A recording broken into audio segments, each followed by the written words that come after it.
तो राज्य की लाइफलाइन है। हम बात कर रहे हैं वेटलैंड्स यानी आर्द्र भूमियों की।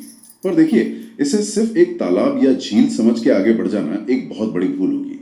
जरा सोचिए कि आसमान में भी एक हाईवे है, एक बहुत बड़ा हवाई रास्ता जिस पर हर साल लाखों पक्षी हजारों मील का सफर तय करते हैं। Central Asian flyway. बिल्कुल, सेंट्रल एशियन फ्लाईवे। और बिहार इस इंटरनेशनल हाईवे पर एक बहुत जरूरी स्टॉप है, कह सकते हैं एक तरह का रेस्ट एरिया। आज हम बिहार के उन्हीं मोटेल्स और रेस्टोरेंट्स की बात करेंगे जिन्हें हम रामसर स्थल कहते हैं। आपने बहुत सही तरीके से इसकी भूमिका बांधी है। ये वेटलैंड सिर्फ पानी के जमावड़े नहीं है, बल्कि ये पूरी दुनिया के इकोसिस्टम का एक बेहद जरूरी हिस्सा है। और इसी महत्व को समझते हुए दुनिया के कई देश एक साथ आए एक अंतर्राष्ट्रीय संधि के लिए, जिसे हम रामसर कन्वेंशन कहते हैं। अच्छा। इसका लक्ष्य बहुत सीधा साधा था, दुनिया भर की महत्वपूर्ण आर्द्र भूमियों को पहचानना और उन्हें बचाना। तो ये कन्वेंशन या ये जो समझौता है, ये हुआ कहाँ था और इसका नाम रामसर ही क्यों पड़ा, कुछ और क्यों नहीं? हाँ, ये कहानी भी बड़ी दिलचस्प है। बात है 2 फरवरी 1971 की। 1971? जी।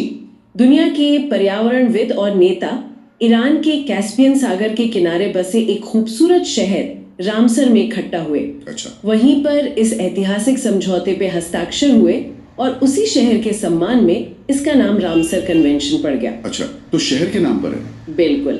और यही वजह है कि हर साल 2 फरवरी को हम विश्व आर्द्र भूमि दिवस यानी वर्ल्ड वेटलैंड्स डे मनाते हैं, ताकि हम इन जरूरी जगहों को याद रख सकें। और इस वैश्विक पहल में भारत कब शामिल हुआ, हमने इस जरूरत को कब पहचाना? भारत ने इस संधि पर 1 फरवरी 1982 को हस्ताक्षर किए। 1982? जी, मतलब कन्वेंशन बनने के लगभग 1 दशक बाद भारत इसका आधिकारिक सदस्य बन गया। ये जानना भी महत्वपूर्ण है कि इस कन्वेंशन का मुख्यालय स्विट्जरलैंड के ग्लैंड शहर में है, जहां से इन सभी वैश्विक प्रयासों पर नजर रखी जाती है। तो आज यानी जनवरी 2026 तक भारत में इस अंतर्राष्ट्रीय सूची में कितने स्थल शामिल हो चुके हैं? आज की तारीख में भारत में कुल 96 रामसर स्थल है। 96? जी, 96। और ये संख्या लगातार बढ़ रही है, जो दिखाता है कि भारत वेटलैंड्स की संरक्षण को लेकर कितना गंभीर है। हाल ही में, मतलब बिल्कुल लेटेस्ट, राजस्थान की सिली झील और छत्तीसगढ़ के कोपरा जलाशय को इस सूची में जोड़ा गया है। 96? अरे वाह, ये तो काफी बड़ी संख्या है। लेकिन अगर हम इतिहास में थोड़ा पीछे जाएं, तो भारत के सबसे पहले रामसर स्थल कौन से थे? वो कौन सी 2 जगह थी जिन्होंने भारत के लिए ये खाता खोला? ये एक क्लासिक प्रश्न है और परीक्षा की दृष्टि से बहुत महत्वपूर्ण है। भारत के 2 सबसे पहले रामसर स्थल थे। एक तो ओडिशा की चिल्का झील। चिल्का झील, हाँ, जो अपनी विशालता और डॉल्फिन के लिए भी प्रसिद्ध है। बिल्कुल। और दूसरा राजस्थान का केवलादेव राष्ट्रीय पार्क, जिसे पक्षियों का स्वर्ग कहा जाता है। इन दोनों को एक साथ 1 अक्टूबर 1981 को यह दर्जा दिया गया था। 1981 को? यानी भारत के आधिकारिक रूप से सदस्य बनने से भी पहले? जी हाँ, यही तो दिलचस्प बात है। ये तो वाकई में दिलचस्प है। अच्छा, और अगर हम इन 96 स्थलों में कुछ और रिकॉर्ड्स की बात करें, जैसे सबसे बड़ा या सबसे छोटा स्थल कौन सा है? बिल्कुल। भारत का सबसे बड़ा रामसर स्थल है पश्चिम बंगाल का सुंदरबन डेल्टा। सुंदरबन? हाँ, इसका क्षेत्रफल हजारों वर्ग किलोमीटर में फैला है और ये दुनिया का सबसे बड़ा मैंग्रोव जंगल भी है। और सबसे छोटा? वहीं दूसरी तरफ सबसे छोटा रामसर स्थल है हिमाचल प्रदेश का रेणुका वेटलैंड्स। आकार में भले ही छोटा हो, पर इसका धार्मिक और पारिस्थितिक महत्व बहुत ज्यादा है। और कोई ऐसा राज्य है जिसे हम वेटलैंड्स का चैंपियन कह सकते हैं, मतलब जहां सबसे ज्यादा रामसर स्थल हो? हाँ, इस मामले में तमिलनाडु सबसे आगे है। वहां कुल 20 रामसर स्थल है। 20? जी, 20, जो भारत में किसी भी राज्य से सबसे ज्यादा है। ये दिखाता है कि उस राज्य की तटीय और आंतरिक जल संरचनाएं कितनी विविध और समृद्ध हैं। एक और सवाल मेरे मन में आ रहा है। हाँ। क्या ये सभी स्थल प्राकृतिक हैं? ये कोई मानव निर्मित जलाशय भी इस प्रतिष्ठित सूची में जगह बना पाया है? ये एक बेहतरीन सवाल है और इसका जवाब है हाँ। भारत का पहला कृत्रिम वेटलैंड जिसे रामसर स्थल घोषित किया गया, वह मध्य प्रदेश का भोज वेटलैंड्स है। अच्छा, भोपाल वाला? जी, जो भोपाल शहर की शान है। ये इस बात का सबूत है कि रामसर कन्वेंशन सिर्फ प्राकृतिक धरोहरों को नहीं, बल्कि उन मानव निर्मित जलाशयों को भी महत्व देता है जो जैव विविधता का केंद्र बन चुके हैं। मतलब हम इंसान भी सकारात्मक पारिस्थितिक प्रभाव डाल सकते हैं। एकदम। चलिए, अब इस राष्ट्रीय परिदृश्य से अपनी गाड़ी बिहार की ओर मोड़ते हैं। बिहार में कुल 6 रामसर स्थल हैं। शुरुआत करते हैं सबसे प्रसिद्ध स्थल से, बेगूसराय की कांवर झील। कांवर झील ये बिहार का पहला और भारत का 39वां रामसर स्थल है। 39वां? जी, इसे पक्षी विहार का दर्जा तो 1987 में ही मिल गया था, लेकिन अंतर्राष्ट्रीय पहचान मिली 21 जुलाई 2020 को। और इसकी सबसे बड़ी खासियत ये है कि ये एशिया की सबसे बड़ी मीठे पानी की प्राकृतिक गोखुर झील है। गोखुर झील या ऑक्सबो लेक, ये शब्द बार बार आता है। क्या आप इसे सरल भाषा में समझा सकते हैं कि ये बनती कैसे है और इसकी क्या खासियत है? जरूर। आप कल्पना कीजिए कि एक नदी मैदानी इलाके में सांप की तरह बल खाती हुई चल रही है। ठीक है।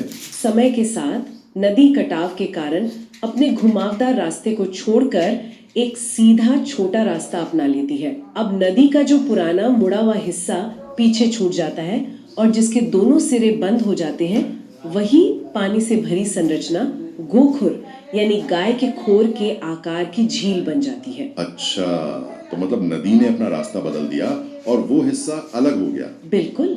और इसकी खासियत ये है कि ये नदी के तेज बहाव से कटी होती है, इसलिए इसका पानी शांत और स्थिर होता है। और यही शांत माहौल ही जलीय पौधों, मछलियों और खासकर प्रवासी पक्षियों के लिए एक आदर्श घर बनाता है। यानी बूढ़ी गंडक नदी ने अपना रास्ता बदल दिया और बिहार को यह अनमोल तोहफा दे दिया। और यहाँ आने वाले प्रवासी पक्षियों में सबसे खास कौन है? यहाँ का सबसे बड़ा आकर्षण है साइबेरियन क्रेन। अच्छा। हजारों किलोमीटर दूर बर्फीले साइबेरिया से उड़कर ये पक्षी सर्दियों में यहाँ आते हैं। सोचिए, बिना किसी जीपीएस के ये हर साल ठीक इसी जगह पहुंच जाते हैं। कमाल है। ये कांवर झील के अंतर्राष्ट्रीय महत्व को दिखाता है। वाकई कमाल है। अब कांवर झील से आगे बढ़कर हम जमुई चलते हैं, जहाँ एक नहीं बल्कि 2 रामसर स्थल है, नागी और नकटी बर्ड सेंचुरी। ये तो बड़ा दिलचस्प है कि जमुई के दोनों स्थल नागी और नकटी एक ही दिन 11 अक्टूबर 2023 को सूची में शामिल हुए। क्या इसकी कोई खास वजह थी? हाँ, ये एक साथ की गई कोशिश का नतीजा था। नागी और नकटी दोनों ही जमुई में स्थित हैं और एक दूसरे के काफी करीब भी हैं, और दोनों की कहानी भी काफी मिलती जुलती है।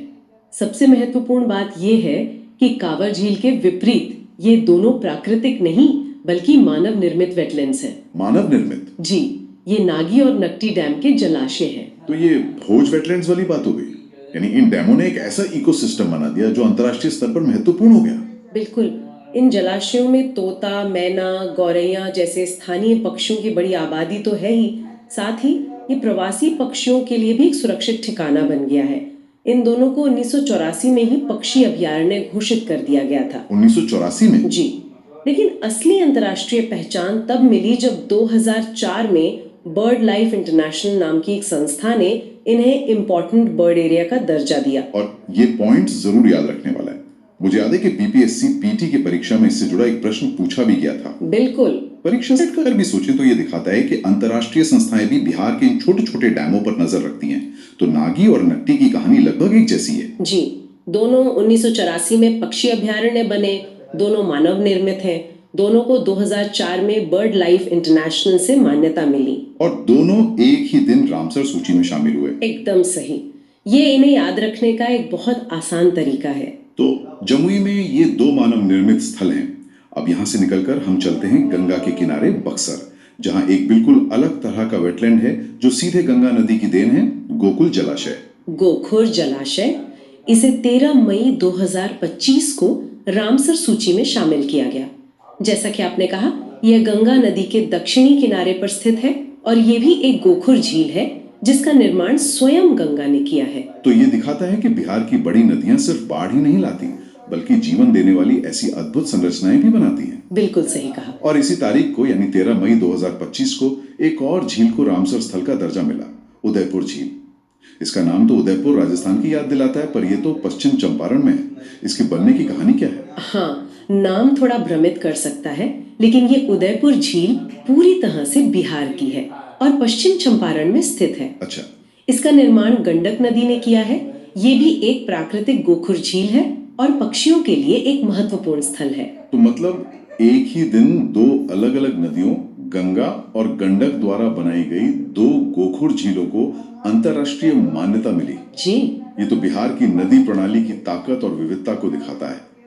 अब हम अपनी यात्रा के आखिरी पड़ाव पर पहुंचते हैं, बिहार का छठा और सबसे नवीन रामसर स्थल कटिहार की गोगाबिल झील। गोगाबेल झील को नवंबर 2025 में रामसर सूची में शामिल किया गया और ये भारत का 94वां रामसर स्थल बना। 94वां। जी। और इसकी भौगोलिक स्थिति बहुत ही अनूठी है। ये गंगा और महानंदा नदी के बीच में स्थित एक और महत्वपूर्ण गोखुर झील है। यानी ये 2 बड़ी नदियों के प्रभाव क्षेत्र में है। इसका पारिस्थितिकी पर क्या असर पड़ता होगा? इसका असर बहुत गहरा है।